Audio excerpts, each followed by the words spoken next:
দীপ্ত টিভির নিয়মিত আয়োজন নিটল টাটা বিস্ট ফ্রেন্ডসে স্বাগত জানাচ্ছি। আমি আব্দুল্লাহ আল মামুন। মহামারী করোনার সময়ে আমাদের ব্যবসা ক্ষেত্রে যেই ধাক্কা লেগেছে সেখান থেকে আমরা ঘুরে দাঁড়ানো শুরু করেছি, আর ইতিমধ্যেই বিশ্বব্যাপী করোনার দ্বিতীয় ঢেউ এসে আঘাত হানছে। আমরাও প্রস্তুতি নিচ্ছি সেজন্য। আজকে আমরা কথা বলবো করোনার দ্বিতীয় ঢেউ এবং রপ্তানিমুখী শিল্পের চ্যালেঞ্জ। আমাদের আলোচনায় রপ্তানিমুখী প্রধান শিল্পগুলোকে আমরা আলোচনায় আনার চেষ্টা করব। আমার সাথে অতিথিরা রয়েছেন, শুরুতে চলুন তাদের সাথে পরিচিত হই। আজকে আমাদের আলোচনায় স্টুডিওতে উপস্থিত আছেন জনাব মোহাম্মদ শাহাদাত হোসেন, চেয়ারম্যান BTTLMEA। আমাদের সাথে আরও উপস্থিত আছেন ডেনিম প্রসেসিং প্ল্যান্ট লিমিটেডের ব্যবস্থাপনা পরিচালক জনাব মোহাম্মদ জাহাঙ্গীর আলম, এবং উপস্থিত আছেন জনাব Russell Wahid, CEO Odyssey Craft Limited. স্বাগত জানাচ্ছি আপনাদেরকে। জনাব জাহাঙ্গীর, আপনাকে দিয়ে শুরু করতে চাই। আমরা যখন রপ্তানিমুখী শিল্পের কথা বলি, তৈরি পোশাক শিল্প চলে আসে সবার আগে, খুব স্বাভাবিকভাবেই। আমরা দেখেছি যে গত মার্চ মাস থেকে বাংলাদেশে যখন আনুষ্ঠানিকভাবে করোনা রোগী শনাক্ত হলো এবং পরবর্তী সময়টাতে কি করে সরকারি এবং বেসরকারি উদ্যোক্তারা মিলে এইটা মোকাবেলা করা, অর্থনীতিকে সচল রাখার জায়গায় দ্বিতীয় ঢেউয়ের কথা যখন আমরা এখন চিন্তা করছি, এই মুহূর্তে আমাদের প্রস্তুতি কেমন রয়েছে আপনাদের জায়গা থেকে এবং পাশাপাশি সরকারের জায়গা থেকে? ধন্যবাদ আপনাকে। অ্যাকচুয়ালি করোনা কিন্তু মার্চ মাসের না, পৃথিবীতে করোনার প্রাদুর্ভাবটা প্রথম শুরু হয়েছিল চায়নাতে, প্রবাবলি নভেম্বর 2019-এর নভেম্বর মাসে। ডিসেম্বরে যে এটা একটু স্প্রেড করেছে একটা স্পেসিফিক এরিয়াতে, উহান। জি। প্রচুর টেক্সটাইল মিল সহ সব কিছু কিন্তু ওখানে বন্ধ হয়ে গেল। সেখান থেকে কিন্তু আসলে ইম্প্যাক্টটা শুরু হয়ে গেছে, কারণ বাংলাদেশে আপনি জানেন গার্মেন্টসের ম্যাক্সিমাম জিনিসগুলোই কিন্তু মানে আমরা চায়নার ফ্যাব্রিকের উপর, অ্যাক্সেসরির উপর ডিপেন্ডেন্ট। সেটা যখন ধরেন চায়নাতে খুব অল্প সময়ে উহান এটা প্রবাবলি 1 মাসের মধ্যেই তারা কন্ট্রোল করেছে, তখন কিন্তু শুরু হয়েছে আপনি দেখেন ইউরোপে পুরাটাই। বাংলাদেশে অবশ্য খুব পরে আমাদের এটা শুরু হয়েছে মার্চ মাসের দিকে। মার্চ মাসে 25 তারিখে সম্ভবত মাননীয় প্রধানমন্ত্রী একটা লকডাউন মানে পুরা দেশেই ঘোষণা করলেন, এবং এপ্রিল মাসে, এপ্রিল, মে, জুন, এপ্রিলের 25 এপ্রিল পুরাটাই কিন্তু বন্ধ ছিল আমাদের। সম্ভবত মে মাসে এসে আমরা খুললাম গার্মেন্টসগুলো। সেখানে আপনি দেখেন একটা প্রস্তুতিমূলক ব্যবস্থা হিসেবে মাননীয় প্রধানমন্ত্রী কিছু স্টিমুলাস প্যাকেজ দিয়েছিলেন, যেটা আসলে খুব দরকার ছিল, যেটা না হলে আসলে গার্মেন্টস ব্যাকবোন টোটালটাই ভেঙে যেত। এপ্রিল, মে, জুন, জুলাই, ওই সময়টায় জুন জুলাই থেকে যখন আমরা আবার একটু পিকে উঠতেছি, জুলাই, আগস্ট, সেপ্টেম্বরের মধ্যে 2টা ঈদ গেল, সেগুলোকে দিয়ে আপনি জানেন যে সবগুলোকে আমাদের মেনটেন করতে হয়েছে।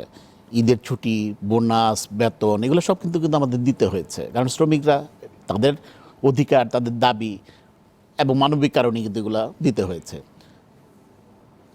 আমরা সেপ্টেম্বর, অক্টোবর, নভেম্বরের দিকে একটু পিকে যেতে শুরু করলাম। তারপরে কিন্তু দেখেন আবার ইউরোপে সেকেন্ড ওয়েভ শুরু হয়ে গেছে। বাংলাদেশে কিন্তু এখন আমরা সেকেন্ড ওয়েভের কথা বলবো না, যে বাংলাদেশে কিন্তু ফার্স্ট ওয়েভেরই কিন্তু ধারাবাহিকতা চলতেছে, এবং ফার্স্ট ওয়েভের পরে সেকেন্ড ওয়েভে কিন্তু বাংলাদেশে এতটা কিন্তু মানুষ প্যানিক না, আতঙ্কিত না।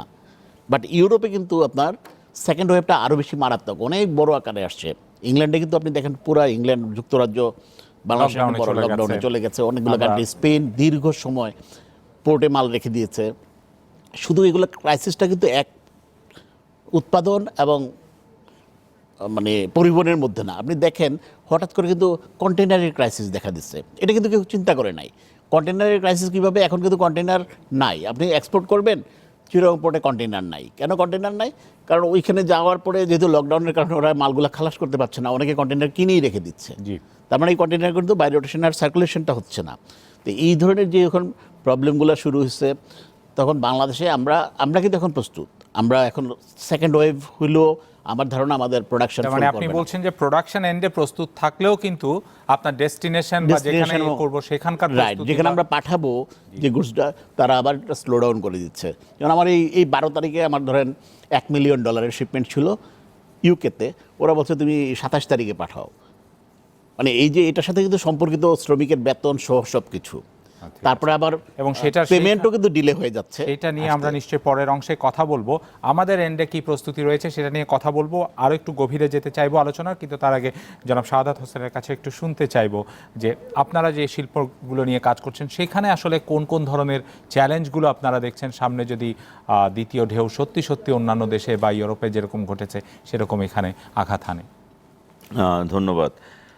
আমরা টেরিটাওয়েল এবং হোম টেক্সটাইল এই দুইটা মিলে আমাদের যেই পুরো হোম টেক্সটাইল ইন্ডাস্ট্রিটা বাংলাদেশে, আমরা যেভাবে আশা করেছিলাম যে জানুয়ারি যখন মার্চ মাসে শুরু হলো, আমরা যেভাবে ইম্প্যাক্টটা হবে আশা করেছিলাম সেই ইম্প্যাক্টটা ইনফ্যাক্ট হয়েছে। আমি বলবো হয়েছে, কিন্তু অনেকটা আমরা যেভাবে অনেকটা প্যানিক হয়ে গেছিলাম ওরকম আমাদের হয়নি। আশঙ্কা যতটা ছিল ছিল ততটুকু হয়নি।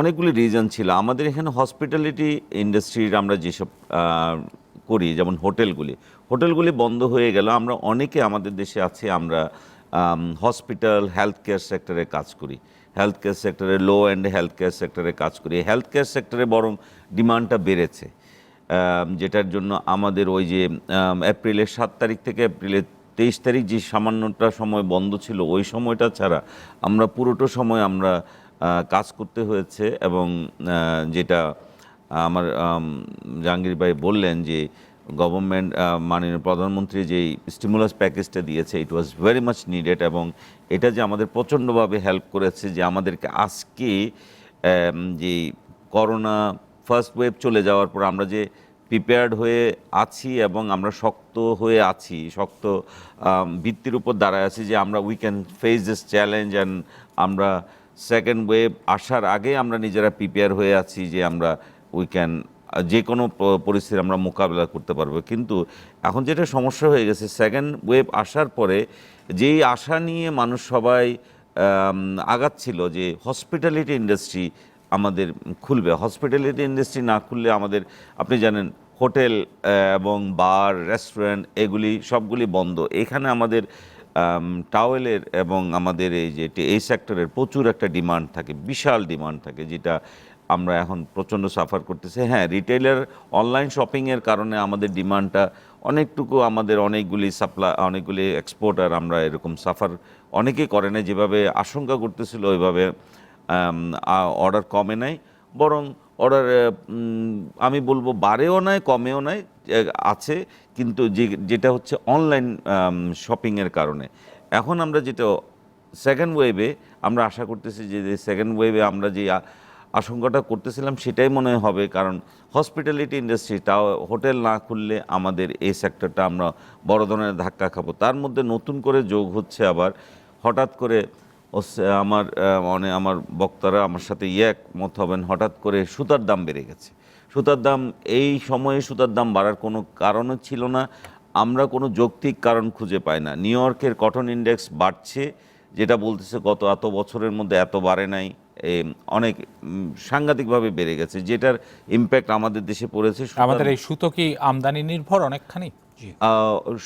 সুতাটা আমদানি নির্ভর, কটনটা আমদানি নির্ভর, যেটা আমরা ইন্ডিয়া থেকে, পাকিস্তান থেকে, south Africa, America, Brazil, Uzbek cotton আমরা ইউজ করি, বিভিন্ন দেশের কটন ইউজ করি। এখন কেউ বলছে পাকিস্তান, ইন্ডিয়াতে কটন হয় নাই, এখন হারভেস্টিং সিজন, কটন আসার কথা, কিন্তু এই সিজনে হঠাৎ করে সুতার দাম বাড়াটা আমার মনে হয় আপনারা যদি আমাদের গার্মেন্টসের বন্ধু ওনার সাথে জিজ্ঞাসা করেন, আপনি বলছেন যে সাপ্লাই চেনের ভেতরে প্রধানত যে উপকরণগুলো, উপাদানগুলো রয়েছে তার মূল্য একটা বড় চ্যালেঞ্জ হয়ে এই মুহূর্তে দেখা দিচ্ছে। কারণ এই গত 2-4 সপ্তাহে যেভাবে সুতার দাম বাড়তেছে এবং প্রোডাক্টের দাম যেই অবস্থায় গত 1 বছর ধরে, এটার সাথে কোনোভাবে সামঞ্জস্য, চ্যালেঞ্জ দেখছেন আপনি, বিশাল চ্যালেঞ্জ। জি জনাব রাসেল ওয়াহিদ, ফিরে আসছি গার্মেন্টস সেক্টরের সেই জায়গা থেকে যে কথা বলছিলেন, একটি বড় জায়গা থেকে আলোচনা করছিলেন জাহাঙ্গীর আলম সাহেব, যে একটি হলো আমাদের প্রস্তুতি, আমাদের অভিজ্ঞতা, অপরদিকে আমাদের যে মার্কেট, আমাদের ইউরোপ বলুন, আমেরিকা বলুন,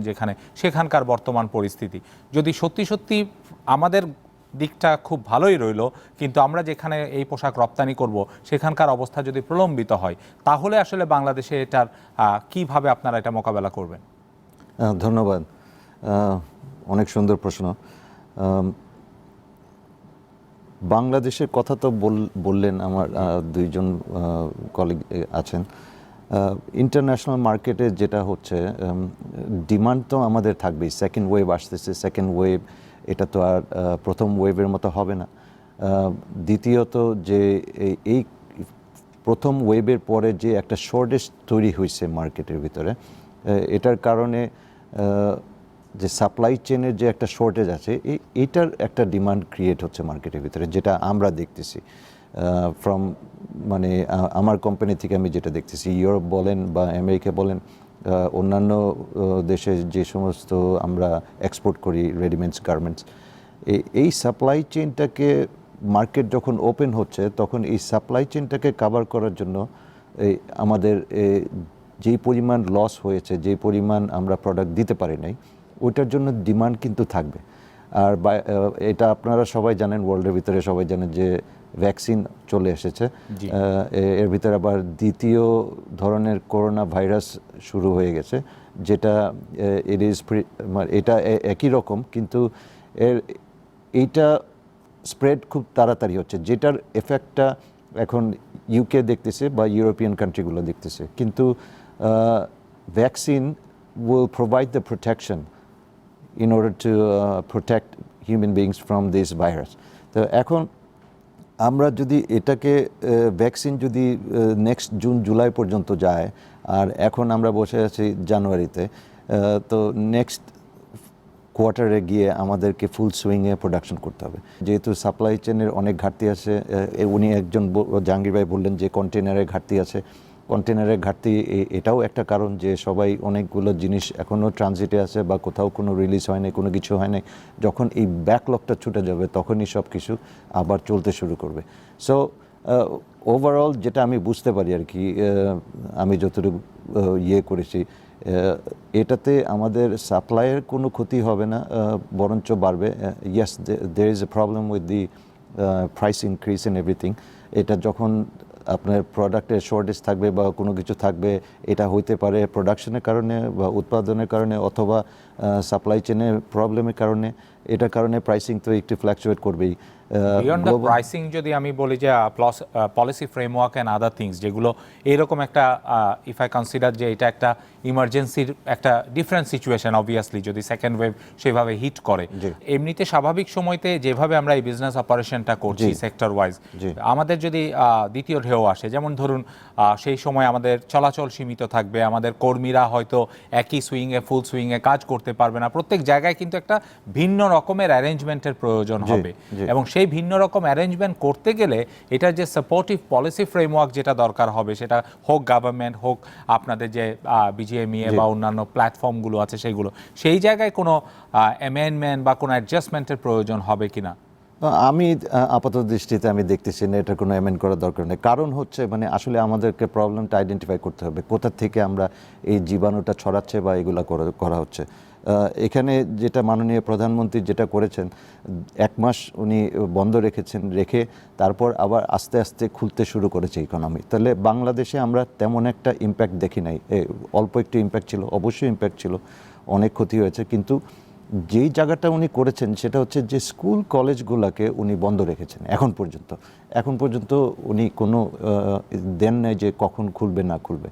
তো বাকি যেগুলো চলতেছে, যে হেলথ মেজার আমরা নিচ্ছি, যে মাস্ক পরা, স্যানিটাইজ করা, মানে পরিষ্কার পরিচ্ছন্ন থাকা, একটা সোশ্যাল ডিস্টেন্সিং মেনটেন করা, তারপরে লার্জ গ্যাদারিং থেকে একটু দূরে থাকা, এইগুলো যদি আমরা মেনটেন করি তাহলে সেকেন্ড ওয়েভ আমার মনে হয় না কোনো অন্তরায় হবে আর কি। আপনি যেটা আপনি বেশ একটু কনফিডেন্ট ফিল করছেন যে আমাদের যে অভিজ্ঞতা হয়েছে সেটা দিয়ে আমরা নিশ্চয়ই মোকাবেলা করতে পারবো। অ্যাবসলিউটলি। জি, জনাব জাহাঙ্গীর আলম, একটু জানতে চাইবো যে কথাটা উনি বলছিলেন সেই জায়গা থেকে, রাসেল ওয়াহিদ যেটা বলছিলেন, এই আলোচনার ভেতরে বিজনেস কন্টিনিউটি নিয়ে আমরা প্রচুর চিন্তা করি, সেখানে প্রণোদনার কথা আসে। আমরা কি আমাদের কর্মীদের সুরক্ষার জন্য মালিক পক্ষ থেকে আসলে কি ধরনের উদ্যোগগুলো গ্রহণ করা হয় বা হবে সামনে সেকেন্ড ওয়েভ যদি হিট করে? ধন্যবাদ। আপনি অ্যাকচুয়ালি আমাদেরকে চিন্তা করবেন যে করোনার যে ইফেক্ট, এটা হলো মেন্টাল ইফেক্ট আর একটা শারীরিক ইফেক্ট। আমাদেরকে সবসময় মনে রাখতে হবে যে করোনার মানে ইম্প্যাক্টটা কী, মর্টালিটি রেট কত, কাদের উপর এটা ইফেক্ট করে। আপনি কিন্তু দেখবেন যে গার্মেন্টস, রিক্সাওয়ালা যারা শারীরিক শ্রম দেয় তাদের মধ্যে কিন্তু করোনার ইফেক্ট কিন্তু খুব কম। গার্মেন্টসে কিন্তু খুবই কম, কারণ তারা শারীরিক শ্রম দেয়, তাদের বডি ইমিউনিটি ওটাকে প্রোটেক্ট করতে পারে। So on the other hand প্রত্যেকটা গার্মেন্টসে এখন বাধ্যতামূলকভাবে আমরা টানেল করে দিয়েছি, একটা স্প্রে হয়, মানে ডিসইনফেক্টেড মানে লিকুইড দিয়ে এটাকে স্প্রে করা হয় পুরো বডি, স্যানিটাইজার, মাস্ক এগুলোকে বাধ্যতামূলক করা হয়েছে। প্রাথমিক যে মানে করোনার থেকে যে প্রোটেকশনের যে এটা কিন্তু আমরা অভ্যস্ত হয়ে গেছি। মানে আমরা আপনি সবাই বলছেন এটা maintain করছি। প্রতিরোধমূলক এই ব্যবস্থা সকল গার্মেন্টস অলরেডি নেওয়া হয়েছে আচ্ছা। এবং করে আপনি দেখেন করোনা তো যা খুবই আছে, এটা শুধু গার্মেন্টসে ঘন মানে ভাবে বসে এই কারণে যে ছড়ছে তা না। আপনি মার্কেটে যান, বাজারে যান, কারোর বাজারে যান, আপনি you can't protect everyone. On the other hand এটার যেহেতু মর্টালিটি রেটটা বা ইয়েটা খুব কম, সেই কারণে আপনাকে বলবো, আমরা বলতে পারি যে যদি মানসিকভাবে মানে গুজব না ছড়ানো হয়, তাহলে আমরা এই ধরনের কোনো শঙ্কা মানে বোধ করছি না। আমরা প্রোডাকশনের জন্য প্রস্তুত থাকব, বাট কার জন্য প্রোডাকশন করব?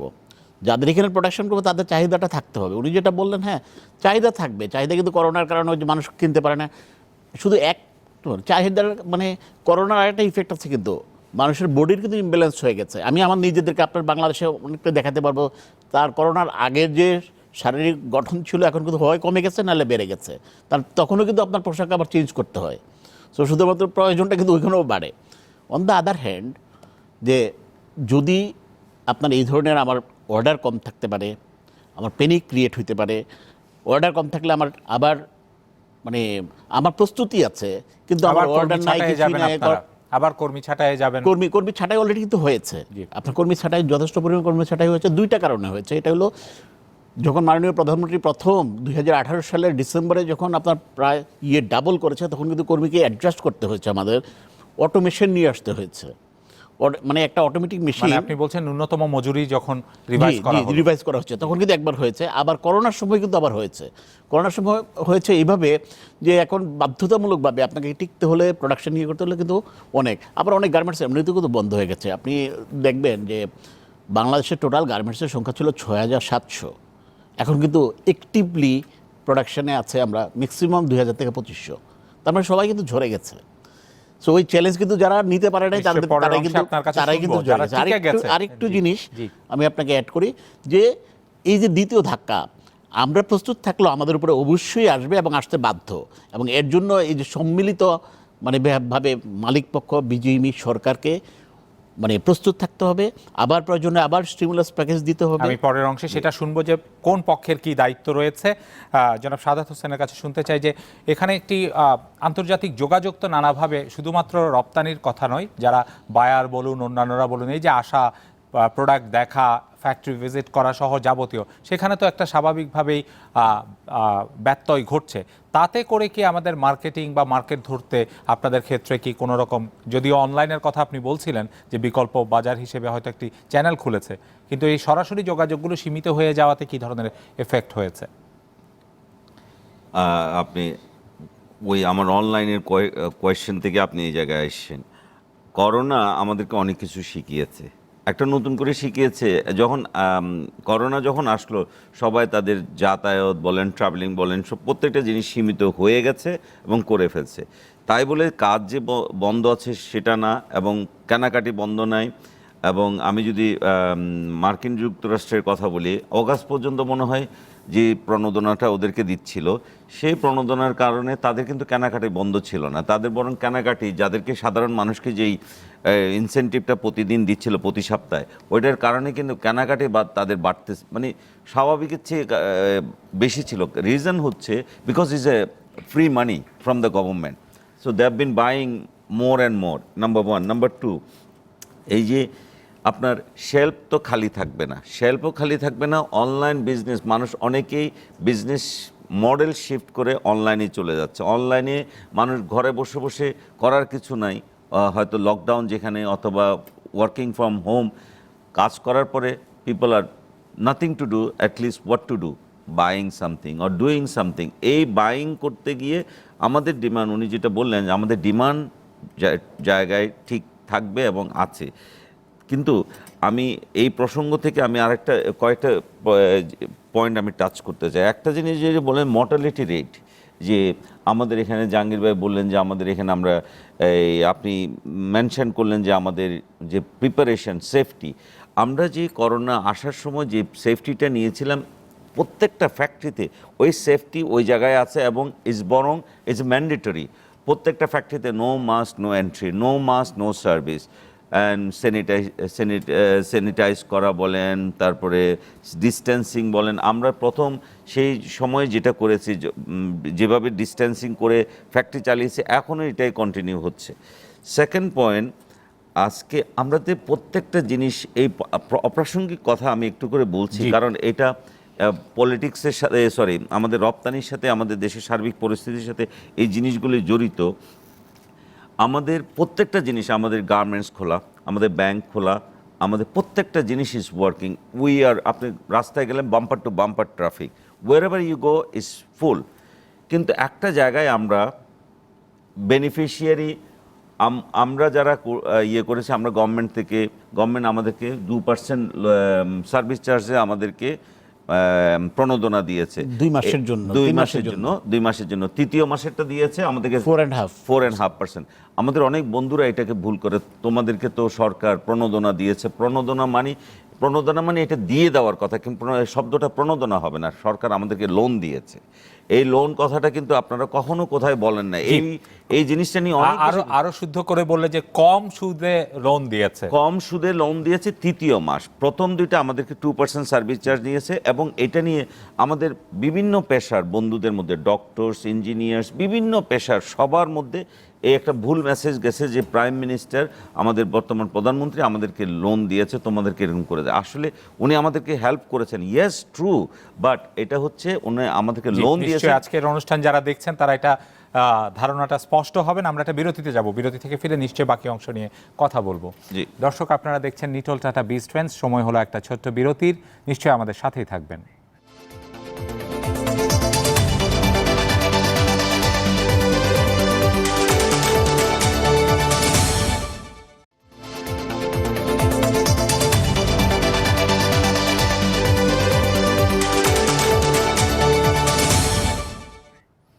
বিরতি থেকে ফিরে আরও একবার স্বাগত নিটল টাটা বিজ ট্রেন্ডসে।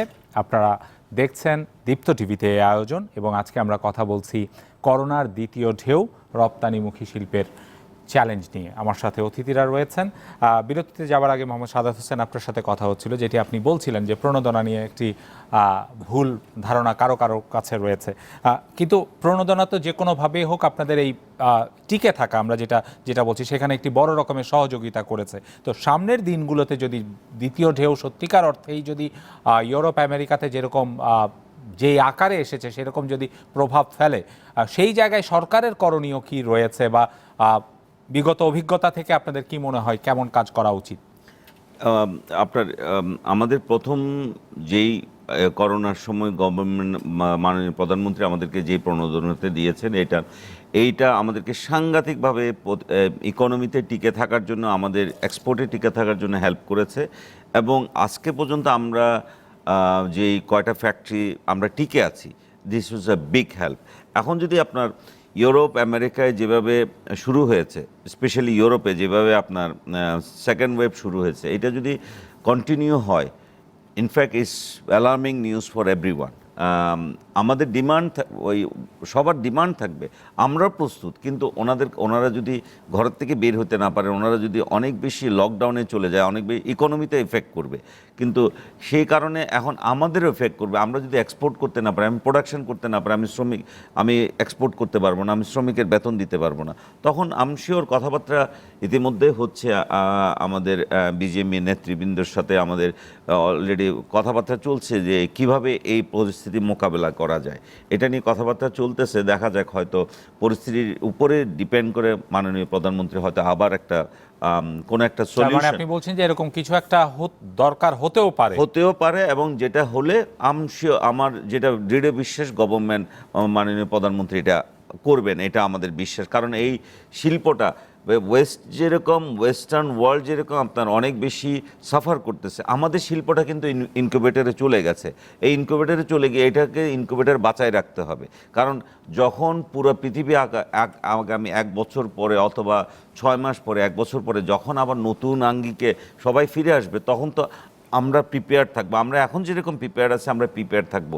রেডি গেট সেট গো, দৌড় দেওয়ার জন্য আমরা যেরকম রেডি, সেই ওইটাকে আমাদেরকে ক্যাশ করতে হবে। এবং আমি একটা প্রসঙ্গে আমি আসতে চাই যে প্রত্যেকটা জিনিস আমাদের চলতেছে, আমাদের স্কুল কলেজ এগুলি শুধু বন্ধ, কক্সবাজার ইজ ফুল, আপনার পর্যটন কেন্দ্র is full, garments is working, everywhere we are working, রাস্তাঘাট is bumper to bumper traffic. আমার কাছে এটা মিস্টিরিয়াস মনে হয়, বাচ্চাদের স্কুল কলেজ এই শিক্ষা ব্যবস্থা থেকে একটা বছর ধরে কেন বন্ধ করে রাখা হয়েছে, এটা পলিটিক্যাল কথাবার্তা। আমার কাছে এটা কোনো নিশ্চয়ই এটা নিয়ে আমরা অন্য একটা আয়োজনে নিশ্চয়ই কথা বলবো, যুক্তিতে এটা নিয়ে। হয় না। জি। তারপরে যে কটন প্রাইস বেড়েছে, এটা আমাদেরকে একটা ইফেক্ট করবে। তারপরে আমি ওয়ার্কার সেফটির কথা বলতেছিলাম, এইটা এখন ঠিক জায়গা মতো আছে। কিন্তু এই যে আমাদের পুরো ইকোনমিটাকে মানে যখন আমরা রেডি হব, ওয়েস্ট যখন রেডি হবে, আমাদেরকে প্রিপারেশনটা নিয়ে এখনই রাখতে হবে, যাতে আমরা একটু করতে পারি। জি, অনেক ধন্যবাদ। আমি একটু রাসেল ওয়াহিদ, আপনার কাছে একটু অন্যভাবে প্রশ্নটা নিয়ে আসতে চাই। এই কথাগুলো সব কিছুই হচ্ছে চ্যালেঞ্জের জায়গা থেকে। আমাদের কি কোনো রকমের প্রোডাক্ট ডাইভার্সিফিকেশন এই সময়টা প্যান্ডেমিকের কারণে নতুন ধরনের ডিমান্ড, নতুন ধরনের প্রোডাক্ট কিংবা নতুন কোনো অপরচুনিটি তৈরি হয়েছে কিনা বা হতে পারে কিনা? ডেফিনেটলি অপরচুনিটি তো সবসময় তৈরি হচ্ছে, প্রতিনিয়ত তৈরি হচ্ছে। So we need to identify কী অপরচুনিটি তৈরি হচ্ছে। কিন্তু এর আগে মানে আমি কয়েকটা বিষয় যেগুলো উঠে আসছে শাহাদত ভাইয়ের আলোচনা থেকে, এই কয়েকটা বিষয় নিয়ে আমি কথা বলতে চাচ্ছি, এবং জাহাঙ্গীর ভাইয়েরও কিছু আলোচনা থেকে উঠে আসছে। যে একটা কথা হচ্ছে যে ওয়ার্কার্স কাট এটা করা লাগবে কিনা দ্বিতীয় ওয়েভে। প্রথম ওয়েভে আমরা অনেক গার্মেন্টস ইন্ডাস্ট্রিতে কিছুটা ওয়ার্কার্স কাট করেছি। সেকেন্ড ওয়েভে আমাদের কাট করা লাগবে কিনা, এবং সরকার এবং বিশেষ করে মাননীয় প্রধানমন্ত্রী আমাদেরকে কী সাহায্য করতে পারেন এই ইন্ডাস্ট্রিতে।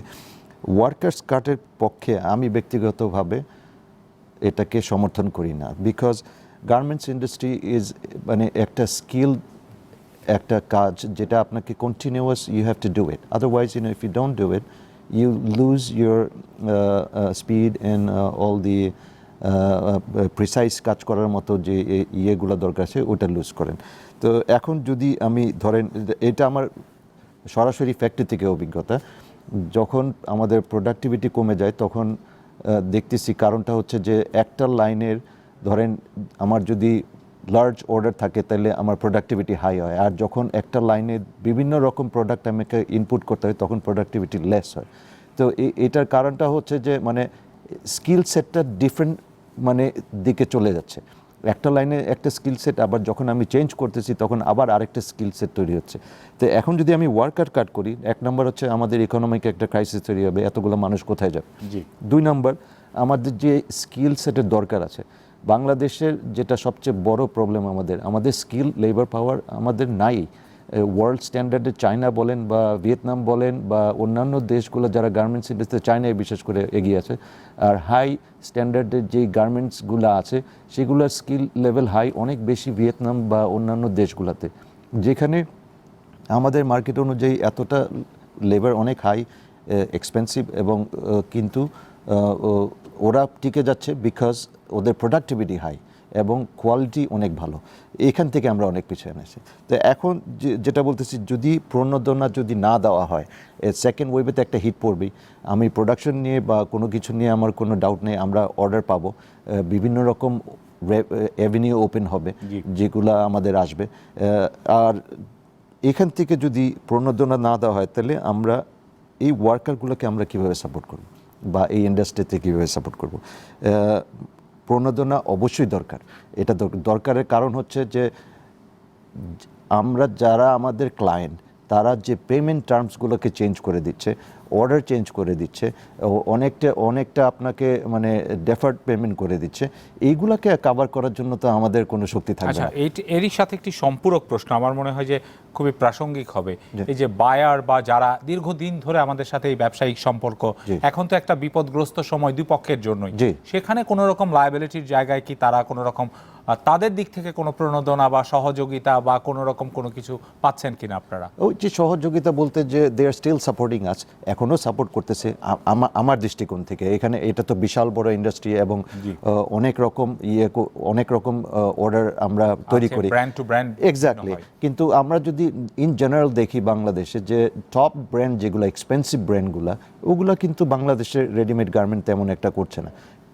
আমরা যেটা করছি যে ডে টু ডে বেসিক নিডগুলো যেগুলো আছে ওগুলোই আমরা ম্যাক্সিমাম স্কেল করছি। I am not talking about 100 companies who are actually high scale, they're very set, they're doing great business. I'm talking about general people. The 6,700 যেটা বললেন জাহাঙ্গীর ভাই যে এতগুলো ফ্যাক্টরি আছে, ওদের কথা বলতেছি, ম্যাস যারা ইয়ে করতেছে। তো ওখানে কিন্তু আমাদের এই জিনিসগুলো কিন্তু অর্ডারগুলো আছে, সব কিছু আছে। এবং বায়াররা কি হেল্প করতেছে, বাইরে অর্ডার দিচ্ছে কিন্তু দে নিড ফেভার দ্যাট আমাকে একটু ডেফার্ড পেমেন্টের সুবিধা দাও, আমি একটু পরে পেমেন্ট করি, 90 days পরে করি, 60 days পরে করি।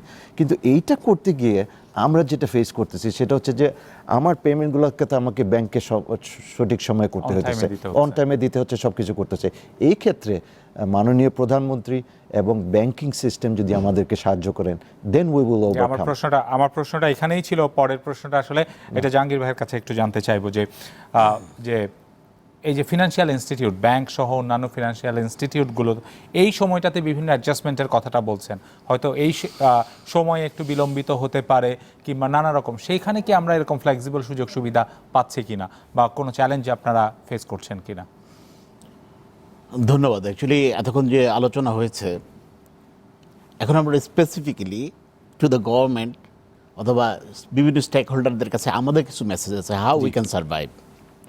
নাম্বার ওয়ান, আপনি দেখেন প্রথম ওয়েভের সময় আমাদেরকে কিছু স্টিমুলাস প্যাকেজ দিয়েছেন, এপ্রিল, মে, জুন, জুলাই, যেটা ছিল 6 মাস একটা গ্রেস পিরিয়ড, যেটা ডিসেম্বরে শেষ হয়ে গেছে। তারপরে ওই টাকাটা অনেকেই ভুল বুঝছেন, উনি যেটা বললেন যে প্রণোদনা মানে একবারে দিয়ে দেওয়া, নো, ওটা কম সুদে ঋণ দেওয়া হয়েছিল। মানে ওটা অনুদান ছিল না? না, অনুদান না, বিষয়টা হলো কম সুদে ঋণ। এটা আমরা মাননীয় প্রধানমন্ত্রীর কাছে তারপরেও কৃতজ্ঞ, কারণ সময় মতো ঋণ পাওয়াটাও কিন্তু আমাদের জন্য একটা বিরাট ব্যাপার।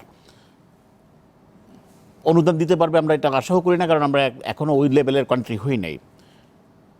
এই যে এটার ইন্টারেস্ট সহ পেব্যাক পিরিয়ড কিন্তু জানুয়ারির থেকে শুরু। আমি গত 3 মাসে আমার 20 কোটি টাকা আমি অনুদান পেয়েছি, এপ্রিল, মে, জুন, জুলাই 20-22 কোটি টাকা পেয়েছি। আগামী 18 মাসের মধ্যে আমাকে এটা পরিশোধ করতে হবে। তার মানে আমার এডিশনাল বার্ডেন আমার উপরে 1 কোটি টাকার উপরে কিন্তু এখন হ্যাঙ্গিং। সেখানে আমরা মানে মাননীয় গভর্নমেন্টকে, মানে প্রধানমন্ত্রী এবং গভর্নমেন্টের দৃষ্টিতে আমরা এনেছি, বাংলাদেশ ব্যাংকের সাথে আমরা কথা বলেছি, আমাদের লিডাররা কথা বলছেন যে এই পিরিয়ডটাকে 6 মাসের জায়গায় 1 বছর একটা ইয়ে করা হোক, যে মনিটরিয়াম পিরিয়ড দেওয়া হোক, এবং আরও 5 বছর লাগিয়ে মানে ব্যাপী এই, তার মানে আপনারা বলছেন যে রিপেমেন্ট শিডিউলটাকে দীর্ঘায়িত করা হোক, তাহলে আমাদের উপরে একটা নাম্বার ওয়ান। এটাও কিন্তু এক ধরনের ইন্সপাইরেশন বলবো না, আমি বলবো এক ধরনের সহযোগিতা। এতে করে ব্যাংকে কোনো অসুবিধা হবে না, they are getting their benefits, number one. Number two, উনি যেটা বললেন যে বায়াররা আপনাকে, আমরা কিন্তু ইমোশনে বিশ্বাস করি না, কোনো বায়ার কোনো ইয়ের সাথে প্রেম করে না, কোনো সাপ্লাইয়ের সাথে প্রেম নাই। আজকে উনি যে বায়ারের কাজ করতেছে, আমি 2 সেন্ট কম দিলে কালকে ওই বায়ার আমার সাথে চলে আসবে। This is the fact, because this is the free market economy world wide. Fortunately আমি কিন্তু ওয়ার্ল্ডের সবগুলো কন্টিনেন্টে আমি গার্মেন্ট শিপ করি। শুধু ইউরোপের কথা কেন, সাউথ আফ্রিকার দিকে বাংলাদেশ থেকে প্রবাবলি আমরা 50% একা করি, আর পুরো বাংলাদেশ করে 50% সাউথ আফ্রিকাতে গার্মেন্টস। সেখানে ম্যাসিভলি কিন্তু এখন করোনা এফেক্টেড, কেউ বের হচ্ছে না ঘর থেকে। যারা বের হচ্ছে নেক্সট বা বড় বড় যে বায়াররা, তারা কি করছে যে তারা এখন ডিলে করে দিচ্ছে, ডেফার্ড করে দিচ্ছে, পেমেন্টগুলো ডেফার্ড হয়ে যাচ্ছে। বাংলাদেশে যে এইটা শুধু যদি আমরা কোঅপ না করি, বাংলাদেশ ব্যাংক এবং মাননীয় প্রধানমন্ত্রী বা যদি এই ধরনের কোনো না দেয়, যে আগে আমাদের 120 ডেজে আমরা ব্যাক টু ব্যাক অ্যালসগুলো খুলতাম, 120 ডেজের পরে কিন্তু আমাদের মানে এটাকে পেমেন্ট আমি শিপমেন্ট করি বা না করি আমাদেরকে পেমেন্ট দিয়ে দিতে হবে। তো 120 ডেজে তো আমার গুডসই শিপমেন্ট হচ্ছে না, কারণ বায়ার তো আমাকে ডেফার করে দিছে। সেখানে যদি আমাদেরকে ওই যে ইডিএফ ফান্ডের মাধ্যমে আর যদি এটাকে 6 মাস বা 1 বছর বাড়িয়ে দেয়, এতে কিন্তু গভর্নমেন্টে কোনো লস হবে না, বাট আমরা একটা বেনিফিট পাবো মানে দাঁড়িয়ে থাকার জন্য। অন দ্য আদার হ্যান্ড যে আমাদের কিন্তু কমবে, যে টোটাল আপনারা যে বলেন যে ওই উনি যেটা বললেন যে আমরা না চাইলেও বাস্তবতা এই যে আনএমপ্লয়মেন্ট কিন্তু ক্রিয়েট হবেই। কারণ 6,700 যখন ছিল বাংলাদেশের গার্মেন্টস ইন্ডাস্ট্রি, তখন আমরা বলতাম 4 million people are engage, directly engaged with this industry. এখন কি 4 মিলিয়ন আছে?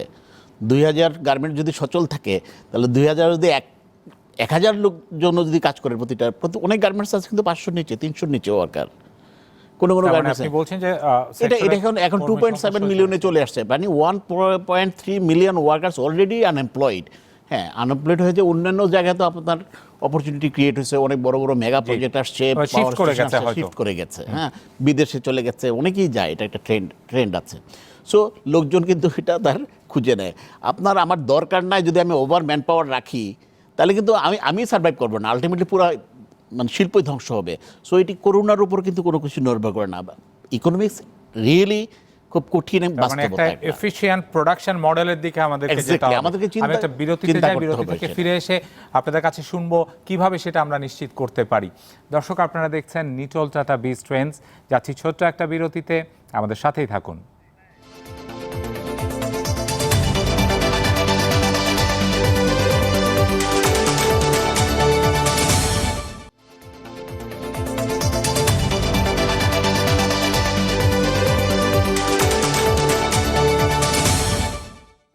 বিরতি থেকে ফিরে আরও একবার স্বাগত নিটল টাটা বিজ ট্রেন্ডসে। আজকে আমরা কথা বলছি করোনার দ্বিতীয় ঢেউ এবং রপ্তানিমুখী শিল্পের চ্যালেঞ্জ নিয়ে। আমার সাথে অতিথিরা রয়েছেন। শুরুতে জনাব রাসেল ওয়াহিদ, একটু আপনার কাছে শুনতে চাইবো এই আলোচনার প্রেক্ষিতে আসলে সামনের দিনগুলোর জন্য আমাদের কি করা উচিত, বা সার্বিকভাবে আপনার প্রস্তুতির জন্য নীতি নির্ধারকদের জন্য কোনো বক্তব্য যদি থাকে। Thank you. এখানে সবাই তো বললেন কি কি সমস্যা আছে। মেইন সমস্যা হচ্ছে আমাদের ফাইন্যান্স নিয়ে। ফাইন্যান্স যদি ঠিক থাকে তাহলে আমরা অনেক কিছুই উঠে নিয়ে আসতে পারবো। প্রধানমন্ত্রী আমাদেরকে অনেক হেল্প করছেন এবং উনি আরও পর্যালোচনা করতেছেন কিভাবে হেল্প করা যায়, এবং উনি হয়তো বা আমাদেরকে প্রণোদনা প্যাকেজও দিবেন এইখান থেকে উঠে আসার জন্য। কিন্তু আমাদেরকে যে ব্যাংকিং সিস্টেম আছে, ব্যাংকগুলো আছে, ওনাদেরকেও আগে আসতে হবে আমাদেরকে হেল্প করার জন্য। We have to think outside of the box. এটা যদি না করি তাহলে আমরা পারবো না। এখানে যেমন ধরেন ছোটোখাটো, আমি একটা কথা বলি, একটা প্র্যাকটিক্যাল এক্সাম্পল দিচ্ছি। আমাদের ব্যাংকিং একটা এনআরবি ব্যাংক, একটা ছোটোখাটো একটা ব্যাংকের সাথে ব্যাংকিং করি, they don't deal with bigger scale industry. কিন্তু ওদেরকে যখন আমরা ডায়ালগের মাধ্যমে বুঝালাম যে আমাদের এই সমস্যা, আমার চেয়ারম্যান সাহেব মাহতাবুর রহমান সাহেবের সাথে কথা হলো, ওনার এমডি সাহেব মিস্টার শাহর সাথে কথা হলো যে আমাদের এই সমস্যাগুলো থেকে আমরা কীভাবে বের করতে পারি। আমরা তো প্রণোদনার জন্য গভর্নমেন্টের কাছে সবসময় আসতে পারবো না। There is lot of fund in the Bangladesh Bank, they are waiting to disburse this fund, but the bank don't know how to utilise this one. তো ওনাদের সহযোগিতায়, ওনাদের যখন আমরা প্রবলেমগুলো জানাইলাম, তখন ওনারাই বলতেছেন যে ঠিক আছে, আপনাদেরকে একটা ওডি সুবিধা দিই, লোয়ার ইন্টারেস্টে একটা ওডি সুবিধা দিই, যেটাকে আপনি আবার ব্যাক টু ব্যাকে আবার কভার করে আবার এটাকে রিপেমেন্ট করতে পারবেন, আবার চলতে পারে। এই ধরনের কিছু সুবিধা। আরেকটার জন্য যেটা হচ্ছে যে প্রণোদনা প্যাকেজ যদি দেই, লোন, এটা তো লোনই, যেটা বললেন শাহাদাত ভাই, যে লোন নেওয়ার ক্ষেত্রেও আমাদেরকে একটু সংযত হইতে হবে। লোন নিতে হলেই তো আমাকে লোন পে অফ করতে হবে। লোন ছাড়া কিভাবে সেলটাকে, এবং এই যে ওডি সুবিধার মাধ্যমে যেটা ডেফার্ড পেমেন্ট হয়ে যাচ্ছে, এটাকে আমরা কিভাবে ম্যানেজ করতে পারি, সেই দিকে আমাদেরকে ফোকাস করতে হবে। তারপরে যেটা মার্কেট প্রাইস যেটা আছে, এটা নিয়েও আরেকটা কথা আছে যে মার্কেট প্রাইস, আমরা কিন্তু we are driving the market price low and low every day. আমরা আমাদের বিরুদ্ধে কম্পিটিশন করতেছি। এটাকেও আমাদেরকে, বিজিএমই আছেন, এখানে আরও অনেক অর্গানাইজেশন আছেন, ওনারা যদি সাহায্য করেন, আমরা ইউনাইটেডলি যদি আমরা এটা কমবেট করি, তাহলে আমরা এই সমস্ত সিচুয়েশন থেকে উঠে আসতে পারি। আজকে মার্কেটটা সীমিত হচ্ছে বাংলাদেশের শেয়ার, বাংলাদেশের শেয়ার। চায়না মার্কেটে প্রাইস অনেক হাই, অনেক কিছু। আমাদের সবচেয়ে বড় অ্যাডভান্টেজ, আমাদের 170 মিলিয়ন পিপল এদেশে, আমাদের স্কিল লেবার ফোর্স তৈরি হচ্ছে। এই সুবিধা এবং লো এনার্জি কস্ট কোথাও আপনি পৃথিবীতে কোথাও খুঁজে পাবেন না। এই দুইটা সুবিধা থাকতে আমরা কেন we are not taking advantage of this? জি, অনেক ধন্যবাদ। খুবই সুনির্দিষ্টভাবে কিছু প্রস্তাবনা আপনি দিয়েছেন জনাব জাহাঙ্গীর আলম, আপনার কাছে। জি, আমার স্পেসিফিক প্রস্তাব, স্টেক হোল্ডার কারা, আমরা ম্যানুফ্যাকচার,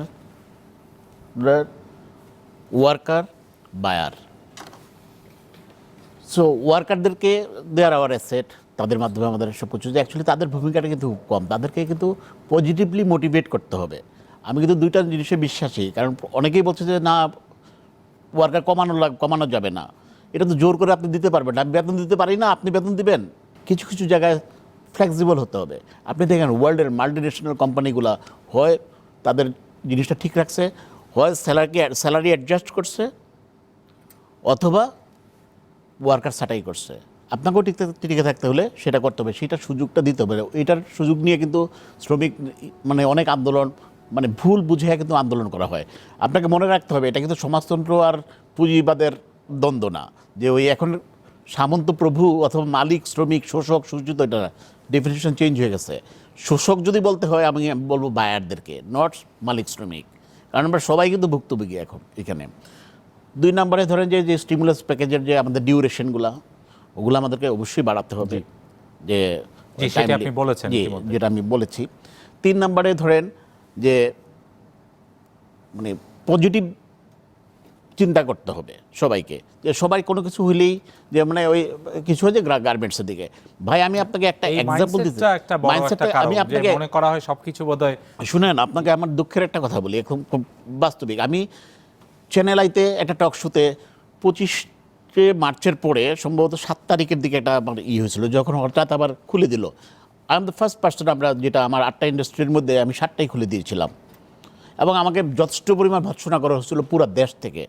আপনি চিন্তা করেন আমরা যদি তখন না খুলতাম তাহলে কী হতো, আমাদের এই অর্ডারগুলো কিন্তু অন্যান্য দেশে চলে যেত। এখানে হুজুকে বা হুইমজিক্যালি চললে, আমি করোনার নাম হলে আমি না খেয়ে মরবো, হয় করোনায় মরবো নাহলে না খেয়ে মরবো। তার মানে কি, আমি কাজ করে আমি চেষ্টা করে দেখি। তো এইখানে কিন্তু প্রচুর নেগেটিভ আলোচনা হয়েছে, এগুলোকে বন্ধ করতে হবে।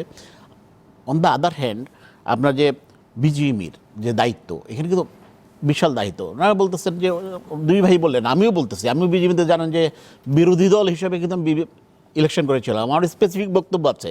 এখনও বিজেপি নেতৃত্বের কাছে আমাকে যে স্পেসিফিক বক্তব্য, আপনি মনে হয় কানাডাতে ছিলেন, আপনি জানেন কানাডাতে আমরা যখন গুডস পাঠাই তখন আমাদের একটা ডিক্লারেশন করতে হয় যে আমার প্রফিট মার্জিন কত, এখানে আমি কত রাখি, আমার টোটাল প্রোডাক্ট কস্ট কত, এবং আমার জন্য সিএম কত, এটা কিন্তু ডিক্লেয়ার করতে হয়। সিএম যদি একটা স্পেসিফিক ইয়ের নিচে থাকে তাহলে কিন্তু তারা এই গুডসটা ইম্পোর্ট করতে পারে না। সো আমি কম দামে বিক্রি করে কিন্তু বেশি দামে আমি দেখাইতেছি তাকে, মানে বেশি প্রফিট দেখাইতেছি, নাহলে কিন্তু আমি এটা বিক্রি করতে পারবো না। Declaration, fair value. বাংলাদেশে কি বিজিএম এটা করতে পারে না?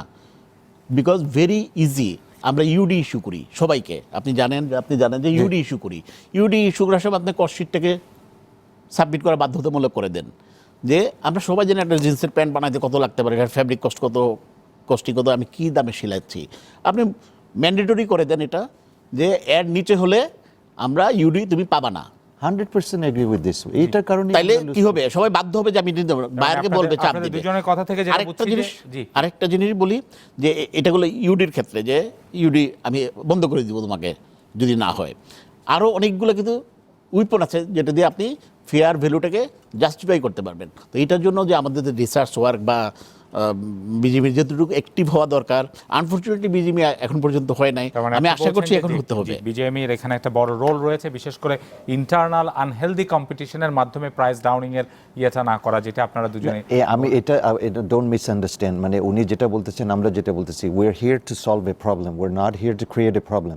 অর্গানাইজেশন আছে, এটা একটা বড় শক্তি আমাদের, and we have to support them all the way. কিন্তু এখন কথা হচ্ছে যারা লিডিং করতেছেন, we have to be united to determine the pricing and everything, so that the market, আমার 100টা কাপড় এখানে আসতেছে, 100টা কাপড়ই এই মার্কেটে থাকবে। আমরা যদি প্রাইস ওয়ার্ক করি, 100টা কাপড় আমরা বুঝতে পারছি, আমরা বুঝতে পারছি যে বিষয়টা হচ্ছে প্রাইসিং এর ক্ষেত্রে আর সবাই মিলে কিছু করার একটা উদ্যোগ নিতে হবে। এক্স্যাক্টলি। জি, জনাব বাবু সাদাত হোসেন। এখন আমি ওই একই আলোচনার দিয়ে যে আমি কন্টিনিউশন করতেছি। আমি সবসময় বলে আসতেছি আজকে 5-7 বছর ধরে, গার্মেন্টসে আমার যে experience, though I mean home textile, what they are doing, they are killing each আদার।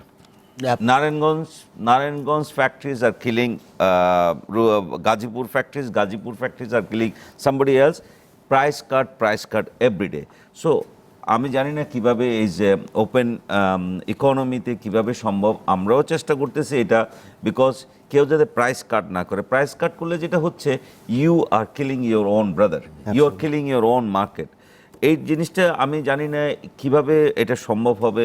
জাহাঙ্গীর ভাই বললেন ইউডির মাধ্যমে এটাকে ম্যান্ডেটরি করে দেওয়া, ম্যান্ডেটরি করে দিলে এটা হবে কি না আই ডোন্ট নো। আলোচনার বিষয়, এটা একটা বড় ব্যাপার। কারণ আমরা ব্যবসার আজকে 32 ইয়ার্সে অর্থাৎ 33 ইয়ার্সে যেখানে আসছি, এখনই সময় আমাদেরকে ডিটারমাইন করা, please do not do it again, no more, enough is enough. কারণ প্রতিনিয়ত ফ্যাক্টরিগুলি, once you sell less price than your cost, that means একদিন, 2 দিন, 3 দিন, 1 সপ্তাহ, 1 মাস, 2 মাস, 4 মাস, 6 মাস পরে you close down your door, you are bankrupt, bank money, then অনেক। আমি সবসময় একটা কথা বলে আসছি, আজকে থেকে 2 বছর আগে একটা কথা বলেছিলাম, আমি জানি না কোন টিভিতে বলেছিলাম, যে পরিস্থিতি আসতেছে, ঢাকা শহরের পরিচিত মুখ যাদেরকে টেলিভিশনে দেখেন এবং পেপারে দেখেন, because of the price cut, because of the world economy, আপনি ঢাকা শহরের 2000 লোকের খুঁজে পাবেন না। যেটা করোনা এসে আমার কথাটাকে প্যারেগ মেরে দিয়েছে, এবং it's true now. You will find lot of people are disappear because of many reason, factory close, bankrupt, these and that, so many things. আচ্ছা যাক, আমি ওগুলি হচ্ছে নেগেটিভ কথা। আমি প্রোডাক্ট রিকমেন্ডেশনের কথা বললেন। আমাদেরকে ফার্স্ট ভেরি ইম্পর্টেন্ট থিং, আমাদের সবার এই যে কাস্টমার আপনাকে 1 সেন্ট প্রাইস বাড়াবে না, আমাদের প্রোডাক্টিভিটি বাড়াতে হবে। আমি শ্রমিক ছাড়াই, আমি ওনারা যেভাবে বলেন শ্রমিক ছাড়াই এই মুহূর্তে আমরা করতে পারবো না। উনি যেটা বললেন, হ্যাঁ যাদের দরকার হয় তারা করবে, কিন্তু আমার যে শ্রমিক আছে ওই শ্রমিক নিয়ে আমি যদি চলতে হয়, what I have to do for survival, আমাকে প্রোডাক্টিভিটি বাড়াতে হবে। সেকেন্ড পয়েন্ট, আমি এটা খুব ব্লান্ডলি এই কথাটা, ওনারা আমার সাথে একমত হবেন, করোনাকালে প্রত্যেকটা জায়গায় এই কথাগুলি, সত্যি কথাগুলি বলা যায় না, প্রত্যেকটা জায়গায় বাড়তি খরচগুলি ডাবল হয়ে গেছে। কেন? 2 মাস বন্ধ ছিল, 4 মাস বন্ধ ছিল। wherever you go to port, you go to customs, you go to income tax, you go anywhere, the বাড়তি খরচ ডাবল হয়ে গেছে। আই ডোন্ট নো কে উইল বেল দ্য ক্যাট। আমাদের এই জিনিসটাকে এখনও রেস্ট টেনে ধরতে হবে, কারণ সামনে দিন খারাপ আসতেছে। এরকম যদি চলতে থাকে, কারণ আমি আরেকটা কথা বলি, বেনিফিশিয়ারি কিন্তু আমরা যারা সবাই সাফারার, আমরা সবাই লোন নিয়ে শ্রমিকের বেতন দিয়েছি। কথাটা শুনতে খারাপ শোনা যায়, আমাদের এই 1 বছরে সবচেয়ে বেনিফিশিয়ারি হচ্ছে সরকারি কর্মচারীরা, they are the beneficiary. Most of the people, wherever you go, অফিসে লোক নাই, আজকে আসে না, স্যারের করোনা অমুক, এবং আমি জানি না কে এই জিনিসটা করবে। আমার জাহাঙ্গীর ভাই আমার সাথে একমত হবেন, রাসেল ভাই একমত হবেন, সরকারি অফিসে সরকারি কর্মকর্তারা এই করোনার সবচেয়ে বড় beneficiary. We have to come out from this. We are working 24/7, this people are working 24/7, our workers working 24/7, আমাদের the bus drivers, the everybody, নিম্ন আয়ের মানুষ দিনরাত খাটতেছে, সবাই খাটতেছে। We have to come out from this. আর করোনা বলে আমি একটা ছোট্ট স্ট্যাটিস্টিক্স দিয়ে করি, corona is a fear factor. এটা সাউন্ডস ভেরি ডিফিকাল্ট অথবা উইয়ার্ড। 300 মিলিয়ন মানুষের মধ্যে যদি, যেখানে best equipment, best medicine, best this, 2,25,000 plus মানুষ যদি মারা যায় আমেরিকাতে, তাহলে 117 কোটি মানুষে প্রায় অ্যাটলিস্ট, যেখানে we have the best medicine, we have the best doctor, we don't have the best medical, we don't have the best equipment. এখানে তাহলে অ্যাটলিস্ট 10 লাখ মানুষ মারা যাওয়ার কথা ছিল বাংলাদেশে। 10 লাখ মানুষ মারা যাওয়া নিয়ে রাস্তাঘাটে মানুষ মরে থাকতো, লাশ পড়ে থাকতো, কোথায় দেখেছেন? সো দিস ইজ, আমি বলি it's a scam, is a stage, and is a, আমাদের এটার মধ্যে আলোচনার দাবি রাখে, থাকার দরকার না। আমরা আমাদের মতো প্রিপেয়ার থাকবো, আমরা আমাদের মতো আগাই যাবো। অনেক ছোট জিনিস অ্যাড করতে চাই। সবচেয়ে বড় একটা স্কোপ আমাদের সৃষ্টি হয়েছে, Bangladesh bank can issue a circular common সবার জন্য, যে সেলস কন্ট্রাক্ট অথবা ডেফার্ড পেমেন্ট এগুলো অ্যালাউড না বাংলাদেশে, সেলস কন্ট্রাক্ট অ্যালাউড না। তাহলে হবে কি, এবার অলগুলো বাইরের কাছে একটা মেসেজ চলে যাবে যে তোমাকে আমাকে অ্যান্সার দিতেই হবে, অথবা টিটি। তো এই যে জিনিসগুলো প্লে করতে পারে কে? Government, Bangladesh bank. এখন আমরা এবং করছি কি, আপনারা আমি না আপনাদের নিলে উনি association নিচ্ছে, থেকে উনি সেটা না নিলে নিশ্চয়ই উনি সরকারের নিচ্ছে, যার সাথে জন্য দে আর আপনারা প্লেইং নিশ্চয়ই উইথ সেই আস। অ্যাডভোকেসিটা নিশ্চয়ই করতে পারেন। অনেক ধন্যবাদ আপনাদেরকে। বেশ আলোচনা শেষের দিকে অনেকখানি একেবারে সূক্ষ্ম বিষয়ে আমরা গেছি, নিশ্চয়ই সেটি দর্শকরা উপভোগ করেছেন। দর্শক, যেমনটি বলছিলাম, আমাদের রপ্তানিমুখী শিল্পের ক্ষেত্রে আমরা দেখতে পাচ্ছি দু ধরনের প্রস্তুতি রয়েছে। একটি হচ্ছে আমাদের অভ্যন্তরীণ প্রস্তুতি প্রোডাকশনের জন্য, যাতে করে আমরা প্রয়োজনীয় চাহিদা মেটানোর জন্য নিজেরা যেন তৈরি থাকি, সেটি আমাদের সকলের সুরক্ষা, সেটি আমাদের সকল ধরনের উপাদানগুলো নিশ্চিত করার ভেতরে।